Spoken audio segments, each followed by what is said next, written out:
ရန်ကုန်ဆိုတဲ့နာမည်ကိုဘသူကအရင်ဆုံးပေးခဲ့တာလဲ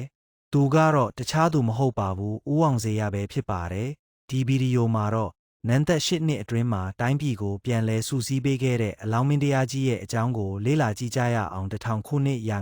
55ခုနှစ်မှာအလောင်းမင်းတရားကြီးဟာဒဂုံမြို့ကိုသိမ်းပိုက်ခဲ့ပါတယ်။ရန်ပေါင်းကုံစင်ပြီဆိုတဲ့အဓိပ္ပာယ်နဲ့ရန်ကုန်လို့အမည်ပြောင်းလဲခဲ့ပြီးမြန်မာနိုင်ငံရဲ့အဓိကစိတ်ကမ်းမြို့အဖြစ်တည်ထောင်ခဲ့ပါတယ်။1000ခုနှစ်ရာ56ခုနှစ်မှာတော့ဟန်တာဝရီကိုနောက်ွယ်ကကူညီနေတဲ့ပြင်သစ်အရင်းရှင်တွေကိုတန်လျင်မှာအပြက်အသက်နှိမ်နေ